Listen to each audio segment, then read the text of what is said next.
मैं हूं आपके साथ आलम खान हकला। खबरों में आगे बढ़ने से कबल आइए नजर डालते हैं इस वक्त की हेडलाइंस पर। असेंबली इंतखाबात के पेश नजर दफा 370 पर सियासी जंग अरूज पर बीजेपी का दावा। दफा 370 की मनसूखी के बाद जम्मू कश्मीर में देखी गई रिकॉर्ड तरक्की। नेशनल कॉन्फ्रेंस का दावा, दफा 370 की बहाली के लिए आखिरी दम तक लड़ेंगे। तीसरे और आखिरी मरहले के लिए नामजदगियां दायर करने का अमल जारी। आज कई रहनुमाओं ने दायर किए पर्चे नामजदगी।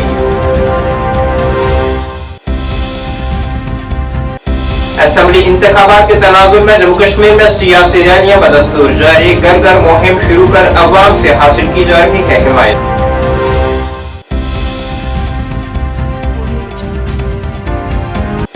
और बीजेपी ने सीनियर रहनुमाओं को दी नई जिम्मेदारियां। सत शर्मा को दी गई कारगुजार सदर की जिम्मेदारी।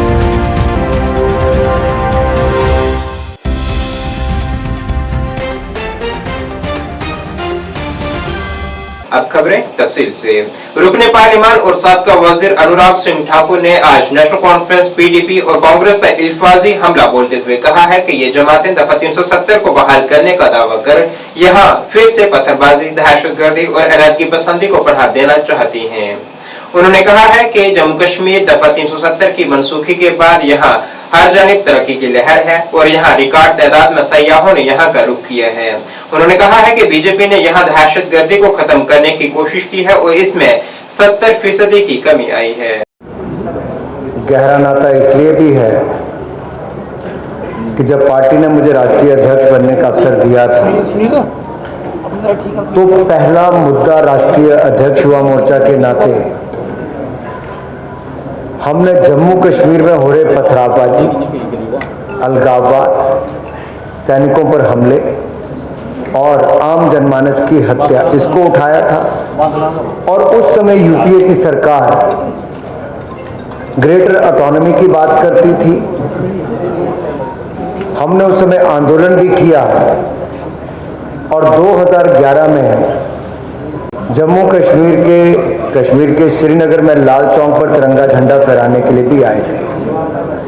अपने देश के कई राज्यों से यात्रा गुजरी कलकत्ता से कश्मीर की, कहीं तिरंगा झंडा फहराने पे रोक नहीं लगी।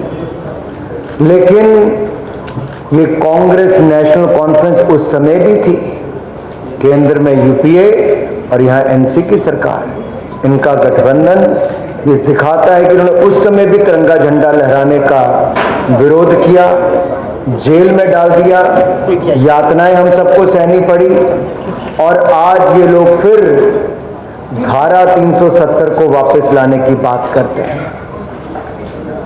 डॉक्टर भीमराव अंबेडकर जी धारा 370 के खिलाफ थे, वो धारा 370 नहीं चाहते थे। लेकिन ब्लंडर ऑफ नेहरू देखिए, ब्लंडर ऑफ नेहरू देखिए, एक के बाद दूसरी गलती जम्मू कश्मीर को लेकर करते चले गए। उसका खामियाजा जम्मू कश्मीर के लोगों को 7 दशकों तक सहना पड़ा। 45,000 लोगों की हत्याएं यहां तक कर दी गई। देश के अन्य राज्य जहां आगे बढ़ रहे थे, यहां बॉम्ब शेलिंग से लेकर आतंकवाद, अलगाववाद, पथरावबाज की घटनाओं से यहां के लोग जान गंवा रहे थे। बीजेपी ने आज कहा है कि जम्मू कश्मीर से दफा 370 की मनसूखी के बाद से यहाँ दर्जाए फहरिस्त जातों यानी एससी बरादरी से वाबस्ता लोगों को तमाम तर हकूक मिले हैं और 70 बरसों से यहाँ अपने हकूक से महरूम वाल्मीकि समाज को दफा 370 की मनसूखी के बाद से यहाँ फायदा हासिल हुआ है और उन्हें अपने हकूक मिले हैं। जम्मू में आज एक प्रेस कॉन्फ्रेंस से खिताब करते हुए party general secretary Devendra Kumar Maliyal ने कहा है कि तमाम पेशा वाराना इदारों में इस तबके को 8% तक साथ मिल रहा है। इस मौके पर उन्होंने हुकूमत की जानिब से एससी जुमरे के लिए मुतारिफ करवाई गई पहलों का भी जिक्र किया है। जो भारतीय जनता पार्टी विधानसभा चुनाव 2024 के लिए मैनिफेस्टो के रूप में जो आगे 5 साल की सरकार रहेगी, उसका किस तरह से उसमें लोगों का भला होगा, वेलफेयर मेजर्स क्या है पार्टी की तरफ से और क्या क्या पार्टी का एजेंडा है, क्या क्या पॉलिसीज और स्कीम रहेंगी, जो आने वाली सरकार में लोगों के वेलफेयर के लिए रहेंगी। आज उसी को लेकर मैं आपके सामने आया हूं और एक टू बी वेरी स्पेसिफिक, जो हमारा अनुसूचित जाति वर्ग है उस वर्ग के लिए भारतीय जनता पार्टी ने क्या क्या किया है और आने वाले 5 साल में किस तरह से वो जो ये वर्ग है उसको भारतीय जनता पार्टी की स्कीम से, वेलफेयर स्कीम से, पॉलिसी से लाभ हो सकता है, मैं उसके बाद बात करूंगा। आज आप सब जानते हैं कि 5 अगस्त 2019 का एक ऐतिहासिक फैसला जो स्वर्ण अक्षर में लिखा जाएगा कि 370 और 35A का एब्रोगेशन, इस एब्रोगेशन के बाद जो बदलाव यहाँ आया है, जो कानून यहाँ लागू हुए हैं, जिनको 70 साल से यहाँ नेशनल कॉन्फ्रेंस, कांग्रेस और पीडीपी की सरकारों ने लागू नहीं होने दिया, उसका एक बहुत बड़ा जो लाभ हुआ है वो मैं समझता हूँ कि जो वाल्मीकि समाज हमारा है, जिनको यहाँ पर जम्मू कश्मीर में इसी नेशनल कॉन्फ्रेंस के जो जिनको दिग्गज नेता कहते हैं शेख अब्दुल्ला ने उनको लाया और यहाँ लाके उनसे सिर्फ और सिर्फ झाड़ू मारने का काम और अब सिर्फ और सिर्फ सफाई का काम करने को लगा। नेशनल कॉन्फ्रेंस के सदर डॉक्टर फारूक अब्दुल्ला ने जम्मू कश्मीर में दफा 370 को एक दिन वापस लाने का अहद किया, चाहे इसमें वक्त लगे। ये बयान उन्होंने इंतखाबी रैली के दौरान मरकजी वजीर दाखिला अमित शाह के उस तबसरे पर रद्द अमल जाहिर करते हुए किया, जिसमें उन्होंने कहा था कि एनसी और पीडीपी जम्मू कश्मीर में दफा 370 को वापस लाने का ख्वाब देख रही हैं। उन्होंने कहा है कि मैं इस वक्त लग सकता है, लेकिन हम दफा 370 को वापस लाएंगे। इन बातों का इजहार उन्होंने शुमाली कश्मीर में नामानिगारों से बात करते हुए किया। उन्होंने उम्मीद जाहिर की है कि जम्मू कश्मीर में आने वाले इंतखाबात में नेशनल कॉन्फ्रेंस और कांग्रेस का इत्तेहाद कामयाब होगा।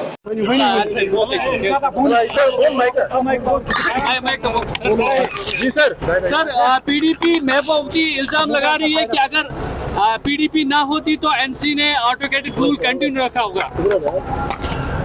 मुझे अफसोस है, वो बहुत कुछ कहती है। जरा इसका जवाब दे वो कि 20 साल कांग्रेस के सदर इनके वाले थे, किसने उसको मजबूर किया कांग्रेस छोड़ने का? ये उनसे सवाल पूछिए और ये भी पहिए। सर कल जो बेकार रसूल का एक बयान सामने आया, कल वो भी कह रहे हैं कि एनसी के साथ हमारी कोलिशन नहीं है, बल्कि ये खून वाला झंडा है। उनका तो जो कहना चाहते हैं कहें, मैं किसी को रोक तो नहीं सकता, मगर उनकी जमात तो हमारे साथ खड़ी है, हम उस इत्तेहाद में हैं और इंशाल्लाह इनके बगैर भी उस इत्तेहाद में रहेंगे। अस्सलाम वालेकुम। कल राजनाथ सिंह बोल रहे थे कि एनसी और पीडीपी दोनों काबू में है, ये आर्टिकल 370 को कभी रेस्टोर ही नहीं कर सकते। मेरा सवाल इनसे है कि कितने साल लगे इनको इसको हटाने में? हमें भी हो सकता कई साल लगे वापस लाने में, मगर लाएंगे ज़रूर। ये यहाँ की आवाज़ नहीं है, ये सारे जम्मू कश्मीर की आवाज़ है, ये हमारे लोगों की आवाज़ है। उनकी नौकरियाँ कहाँ गई? ये दूसरे उसके महफूजत था उसका, ये ज़मीन उनकी थी। आज क्या हुआ? ये कहते थे ना आतंकवाद 370 की वजह से है। सर कल भी मुझे बताइए, उनसे पूछे कि आतंकवाद तो 5 साल तो वो हुकूमत कर रहे हैं, कि आतंकवाद कहाँ से आया, उसका जवाब दें। और 814 जो एयर इंडिया का वो ले गए थे कंधार, उसके जिम्मेदार कौन है? और जो मजदूर अजहर वगैरह वहाँ सब हैं, वही ताकतवर चला रहे हैं। मैंने इनसे कहा था मत कीजिए, मैंने सुना नहीं। जो भी यहाँ हो रहा है उसके जिम्मेदार दिल्ली वाले हैं। सर यहाँ पटन में आप सर किस तरह मुकाबला देख रहे हैं? जरूर इंशाल्लाह नेशनल कॉन्फ्रेंस और कांग्रेस जीतेगी।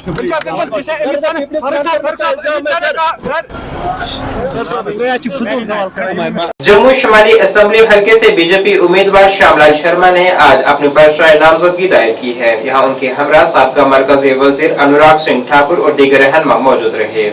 इस मौके पर अनुराग सिंह ठाकुर ने कहा है कि जम्मू कश्मीर के लोगों ने दफा 370 की मनसूखी के बाद अमन का मुशाहिदा किया है और अब अवाम ने यहाँ की खुशहाली के लिए अपने वोट का सही इस्तेमाल करने का अपना ज़हन बना लिया है।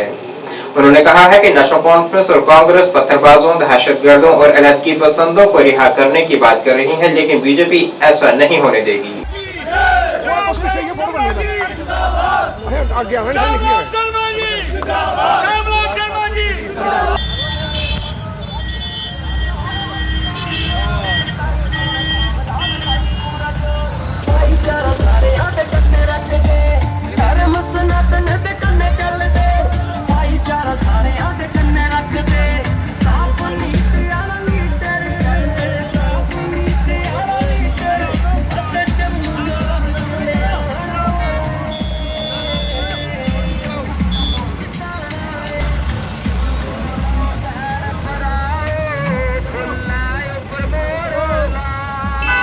तादाद में लोग हैं कि कहने की बात नहीं, सभी लोग बड़ी खुशी खुशी से आए हैं। और ये आने वाले दिन जब इलेक्शन होगी, श्यामलाल शर्मा जी जम्मू नॉर्थ के जो है विनर कैंडिडेट हैं, और आज जहां सभी लोग यहां पे आए हुए हैं, सभी पहाड़ों के लोग आए हैं, पूरा जम्मू नॉर्थ आया हुआ है, तो सबको बहुत बहुत मुबारक।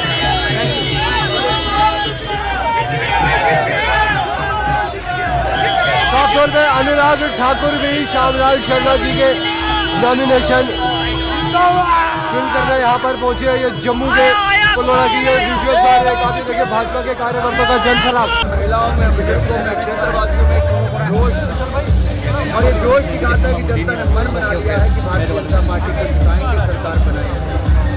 जम्मू कश्मीर से धारा 370 को हटाना ये भाजपा का वायदा था जो हमने पूरा किया। जम्मू कश्मीर में निवेश बढ़ाना वायदा था पूरा। जम्मू कश्मीर में पर्यटकों को बढ़ाना था, वो भी पूरा किया। जम्मू कश्मीर में सड़क, रेल, शिक्षा, स्वास्थ्य, पानी की मूलभूत सुविधाएं पहले से कई गुना ज्यादा उसमें सुधार करने का काम किया। अब सरकार बनाएंगे तो मस्त बिजली के यूनिट भी जब मिलेंगे, पानी भी मिलेगा, हर घर नल से, और साथ ही साथ 3,000 रुपये को पेंशन मिलेगी। महिलाओं को 18,000 रुपया साल का मिलेगा। मेरे युवा साथियों को जहाँ एक और लैपटॉप मिलेंगे तो वहीं पर 10,000 रुपया कोचिंग के लिए मिलेगा। जनता दल यूनाइटेड की उम्मीदवार रिहाना शाह ने आज आइंदा असेंबली इंतखाबात के लिए बाज़ाब्ता तौर पर अपने पर्चा नामजदगी दाखिल किया है। पार्टी के सीनियर रहनुमाओं और पुरजोश हामियों के साथ उन्होंने रिटर्निंग ऑफिस में अपने कागजात नामजदगी जमा करवाए हैं। मीडिया से बात करते हुए उन्होंने कामयाबी हासिल करने, जामा तरक्की के लिए अपने विजन को उजागर करने और खवातीन को बाख्तियार बनाने, तालीम और मुलाजमतों के मौके जैसे अहम मसाइल को हल करने के अपने एतमाद का इजहार किया है। जेएंडके की मजबूरी है, हमारे साथ है, कदम बढ़ाओ, हम तुम्हारे साथ हैं, जेडीयू जिंदाबाद, नॉमिनेशन फॉर्म फिलअप सबमिट करने के लिए, तो अल्हम्दुलिल्लाह सब ठीक हो गया। और उन्हें क्यों गिन रहे हैं? जिनकी शिकायत सिर्फ हमको सुननी पड़ती है, आप बार बार मेहरबानी करके उनको मत गिनिए। आप अभी फ्यूचर को देख लीजिए, जहाँ पे तरक्की है, जहाँ पे बच्चों के रोजगार का मसला है, उनका रोजगार के जो मसाइल हैं वो जहाँ पे हल हो जाएंगे उसको गिनिए। मंसूर में हमने बहुत बोला हम क्या करेंगे, अपने क्या करोगे क्रीरी वाघोरा सेगमेंट के लिए एक स्पेशल पैकेज हमने लाया है, जो कि हमारे बच्चों के लिए भी है, बुजुर्गों के लिए भी है, यूथ के लिए भी है और औरतों के लिए। कोशिश है हमारी पार्टी की, मैंने नए लोगों को जम्मू कश्मीर में उतारने की कोशिश की और हमारी ऑलमोस्ट कोशिश है कि ऐसे कैंडिडेट्स मैदान में आए जिनका दामन खराब ना हो, जिनके दाग में लगे हुए हो, और इंशाल्लाह मुझे पूरा यकीन है अपने कैंडिडेटों के ऊपर। अगर जीत कर आते हैं तो मेरे candidates equivalent to cabinet minister रहेंगे जेएंडके में। तो एक नई तकदीर और नई बहार लेकर मैं पूरी कॉन्स्टिट्यूंसी, पूरे कश्मीर को लेकर चल रहा हूँ। होपफुली आने वाले दिन बहुत अच्छे होंगे जम्मू कश्मीर। मैं इतना अपील करता हूँ मेरे अपने जनरल आवाम से, आप मेरे कैंडिडेट्स का साथ दीजिए। आपका साथ देना अल्लाह का काम है और हमारा काम है। हम बैठे हैं गवर्नमेंट ऑफ इंडिया पूरा हर जगह आप लोगों के साथ। में खास करके मैं इतना नहीं मान रहा था, लेकिन जरूर कि शायद जो 5-6 महीनों की पहल जो मैं यहाँ की हुर्रियत के ज़ुमाओं से भी मिला, जो मैंने मौलवी उमर से भी बात की, जो जमात आले हदीस से बात की, शायद उस चीज का काफी बड़ा असर रहा और लोगों ने जैसे उन्होंने इज्जत दी और लोगों ने गले से लगाने की कोशिश की। सब को हमेशा वेलकम किया है मैंने उनको, मैं बड़ा खुश हूँ कि उनके लोग भी मैदान में हैं। शायद साहब जिस तरह से आज देखिए मैं उसमें कुछ नहीं कह सकता हूँ, बिकॉज उनका पास्ट रिकॉर्ड क्या रहा है, कितने लोगों को उन्होंने रोजगार दिया होगा तो उसके ऊपर डिपेंड करता है। उनका मंशूर क्या होगा, क्या सही मायने में वो यहाँ पर 5 लाख नौकरियां, KCC लोन माफ और कर्जों की माफी दिला पाते उसके ऊपर डिपेंड करता है। 10 सालों के बाद मैंने स्टेट फूड की बात की है। मैं वादाबंद हूँ अपने कैंडिडेट जीत कर आ जाए तो मैं यकीन दिलाना चाहता हूँ जम्मू कश्मीर की जो मैंने गवर्नमेंट ऑफ इंडिया से वादा लिया है, मैं यकीन दिलाना चाहता हूँ जहाँ पर हमारी सरकार दिल्ली के अंदर मजबूती से काम कर रही है, मैं यकीन दिलाना चाहता हूँ जम्मू कश्मीर तो वो सब चीजें, मैं डंके की चौक पे हर एक बात करता हूँ, वो सब चीजें मिलेगी जो हमने कमिटमेंट्स की। जम्मू कश्मीर पीपल्स कॉन्फ्रेंस के चेयरमैन सज्जाद गनी लोन ने हिंदवाड़ा हलके में घर घर मुहिम शुरू की है। आज उन्होंने राजपुरा, वडेरा, जतलदारा, काहीपुरा और विडीपुरा और राजवर के कई गांव का दौरा किया है। सज्जाद गनी लोन ने राजवर में तमाम नई शमूलियत का खैर मकदम किया है। उन्होंने कहा है कि हम हर मुमकिन जदोजहद करेंगे। आपको शर्म नहीं आती है? 20-25 औरतें मैंने की नहीं, बुजुर्ग औरतें, आप सबको FIR में डाल रहे हो। आप कर क्या रहे हो? सो उस वक्त अल्लाह ताला दिनो तुझस वोटस एज तु वुचु वोटा क्या त्रो तमिस ज़ालिम सु नामो निशान छुना सच करो, कोई नामो निशान और ना होगा, ये मेरा वादा है आपसे। योस आखिरी पे आंखों को पाया आसा युसमन सहित ओस ना आसा की तमिस पेमेंट ही मिला। युसमन सहित ओस ना आसा सोचते हका पुलिस स्टेशन थी, सोचते हका RNB के दफ्तरस मज अगर सह गवर्नमेंट मुलजिम आसे तम से कठुआ सोजा, तम से हीरानगर सोजा कि अमिस गई अख पोस तह बचुन, अमिस गई खर्चस में सोरे लग। अगर ट्रांसफार्मर आसे दपा अख नफर ती क्या गो बह कप दानो वन अख नफर मतलब वो इंसान सुन अना इंसान सुन इज्जत वकार मस्क करके रख दिया। जिंदगी कि खड़ पेन सलाम मागे मूज तेल गई खत्म। अगर ब्लॉक ठेको कर्मुत पेमेंट बंद वन बाखुद यह है वन तुम कुरान पोस ये आए ये गो ना खत्म। सो डेवलपमेंट को एक साइड पर छोड़ो, हमने लोगों की इज्जत बहाल की, हमने उनका विकार बहाल किया, हमने जालिम को यहां से आउट कर दिया। ये जाए सोलर ऐजो हर किस दियो बिला लिहाज जी की चाहिए यो ने पोज आशिक समन दोप नेशनल बायो अस मरकजन डायरेक्ट सोलर ऐसे सोलर लागा लोनाब असेंबली हलके से जम्मू कश्मीर नेशनल कॉन्फ्रेंस के उम्मीदवार कैसर जमशेद लोन ने लोनाब हलके से अपनी पर्चा नामजदगी दाखिल किए हैं। सोगाम में रिटर्निंग ऑफिस 4 लोलाब के दफ्तर में जम्मू कश्मीर नेशनल कॉन्फ्रेंस के सूबाई सदर कश्मीर नासिर असलम वानी, DDC मेंबरान और दीगर ने शिरकत की है। कागजात नामजदगी जमा करने के आखिरी दिन में चंद दिन बाकी रह गए हैं। इसके बाद आने वाले दिनों में सरगर्मियां तेज होने का इम्कान है।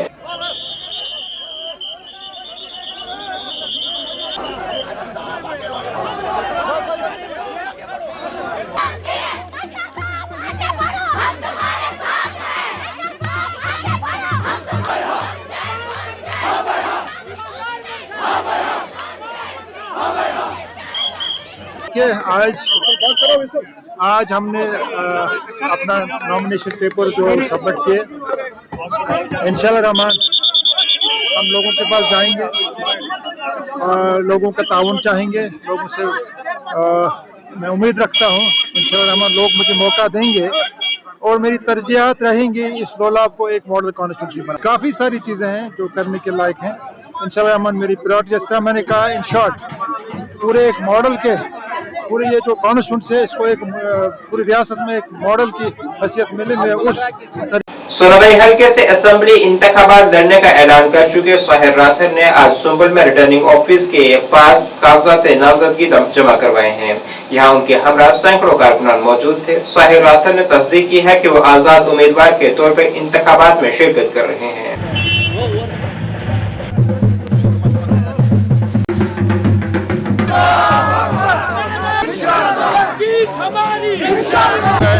शहीद के हक में जो है वोट देने का, शहीद के हक में जो है आप अपना उसमें काफ़ी सारी चीज़ें हैं, जैसे उसमें एजुकेशन सेक्टर का है, हेल्थ सेक्टर का है और रोड्स वगैरह है, तो बहुत सारी चीज़ें उसमें है। वो आप डिटेल्ड आप हमारे से मैनिफेस्टो लेके तो आप उसमें देख सकते हैं। देखिए युवाओं के लिए हमने उसमें यूथ एम्पावरमेंट रखा हुआ है, युवाओं के लिए हमने जॉब अपॉर्चुनिटीज और स्ट्रेंथ उसके लिए रखी है, तो ये सब चीज़ें युवाओं के लिए उसमें। और देखिए अभी पार्लियामेंट्री इलेक्शन भी पीछे हो गए, आपने उस पर भी देखा। ये ज़रूरी नहीं है जिसके पास कोई पॉलिटिकल लेगेसी हो तो उनको ही मतलब आगे भी लोग चुनेंगे।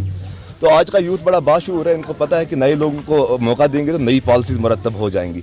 और अगर वो भी आजकल वोट मांगने आते हैं तो लोगों को चाहिए कि उनसे वो पिछला एक ना वो रिपोर्ट कार्ड मांगे, न कि मैनिफेस्टो। अभी जितनी भी पार्टीज अपना मैनिफेस्टो जारी करती हैं दोबारा से, ये तो पहले हमें वो रिपोर्ट कार्ड दिखाए ना कि इनको लास्ट टाइम हमने चुना था तो ये अपना रिपोर्ट कार्ड दिखाई हमने कि हमने अपने टेन्योर में कौन कौन से काम किए। देखो एआईपी का जो भी मंशूर होगा, जो भी मैनिफेस्टो होगा, या जो भी उनकी पार्टी की कारकर्दगी ऑन ग्राउंड रही होगी पिछले, क्योंकि वो तो अभी मेरे हिसाब से 10-15 साल से एक पॉलिटिकल पार्टी है, पॉलिटिकल एस्टेब्लिशमेंट है।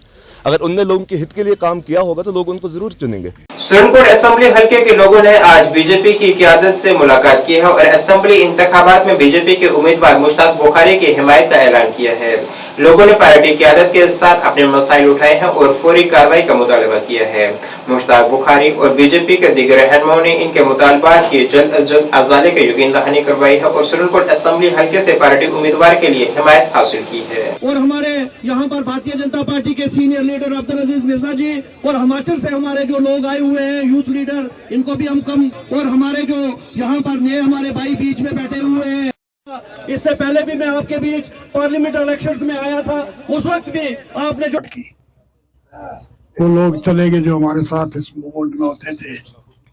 अल्लाह ताला उनको मग़फ़िरत करे, जन्नत नसीब करे। मिर्जा रज़ाक का नाम न लेना इस पूरी पहाड़ी कौम के लिए, जिस कौम के लिए उसने अपने घर वालों से भी जंग लड़ के कॉलेज की जगह दी। हमने सरदर्द की बाजी लगाई थी कि हमें कहीं कॉलेज के लिए जगह ले। कॉलेज तो मिला आया लेकिन जमीन तुम्हें वहां से नहीं ला सकता था ना। तो अगर मिर्जा रज़ाक ना होता तो शायद ये कॉलेज यहाँ ना बनता। तो पहाड़ियों को हक दिया। नेशनल कॉन्फ्रेंस कांग्रेस और पीडीपी ने हमेशा हमारे लोगों के साथ जो है बेइंसाफी की। आज हमारे देखिए, अगर 10 साल पहले हमें एसटी मिला होता, 20 साल पहले एसटी मिला होता तो आज हमारे बच्चे अच्छे ओहदों पे होते। लेकिन बड़े अफसोस से कहना पड़ता है कि हमारी आने वाली जनरेशन का इलेक्शन है, हमारे आने वाली कौम का इलेक्शन है। हमने सबकी बातें सुनी है, मैं कोई भी बात पुरानी दोहराऊंगा नहीं। भारतीय जनता पार्टी का मैं एक कार्यकर्ता हूं। मैं पिछले 43 साल से भारतीय जनता पार्टी का काम कर रहा हूं। हमने जो देखा है, भारतीय जनता पार्टी जो कहती है वो करती है। झूठा वादा ना हमने कभी किया है ना करते हैं। भारतीय जनता पार्टी, हम जब भी यहाँ पर आते थे हम देखते थे मुश्ताक बुखारी साहब जो और लोग थे पहाड़ी जद्दोजहद में, इनकी कितनी बड़ी कुर्बानी है। हमने कभी कुछ किसी से नहीं मांगा। हमने कहा एक एसटी स्टेटस हमें दिया जाए तो हमारी नस्लें भी कुर्बान हो जाएंगी, तो पार्टी ने दे दिया है।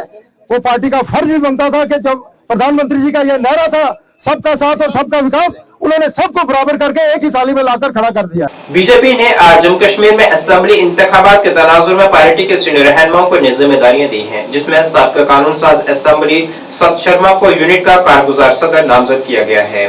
बीजेपी के कौमी जनरल सेक्रेटरी अरुण सिंह के जरिए जारी करदा एक नोटिफिकेशन के मुताबिक बीजेपी के कौमी सदर जेपी नड्डा ने निर्मल सिंह को पार्टी की जम्मू कश्मीर इंतखाबी मुहिम कमेटी का चेयरपर्सन मुकर्रर किया है, जबकि चौधरी सुखनंदन को यूटी यूनिट के लिए बीजेपी के नए नायब सदर मुकर्रर किया है। वहीं कविंद्र गुप्ता को रियासती इलेक्शन मैनेजमेंट कमेटी का चेयरपर्सन मुकर्रर किया गया है। कैंपेन कमेटी के चेयरमैन के नाते डॉक्टर निर्मल सिंह जी को केंद्र ने जो है वो नियुक्ति प्रदान की है। मैं कार्यकारी अध्यक्ष शर्मा जी से कहूंगा कि भाई एक देर बाद मिलनी दोबारा। मित्रों, हम सब जानते हैं कि डॉक्टर निर्मल सिंह जी जो है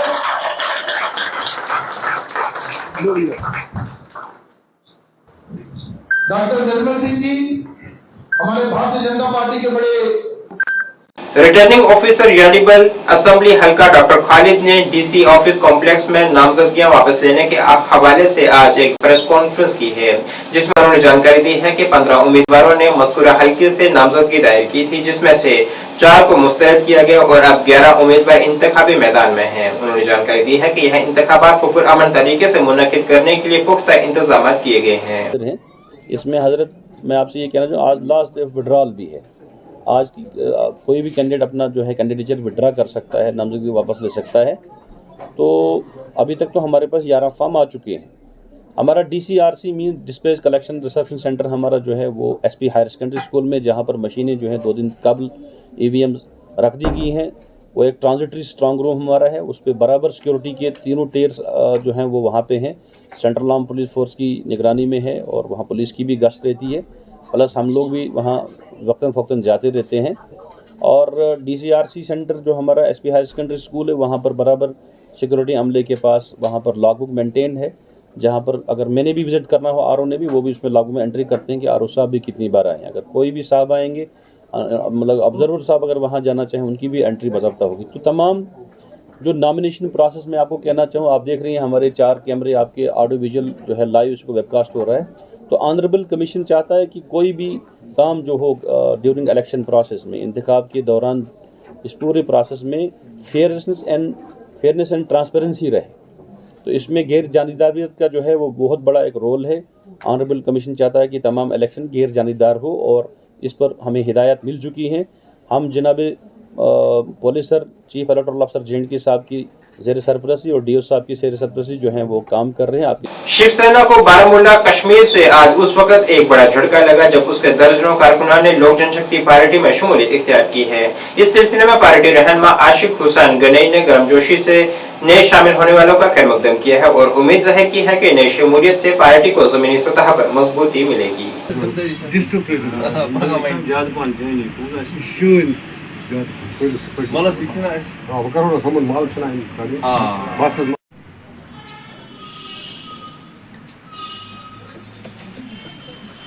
मगर पीछे से बढ़िया वही लग रहा है।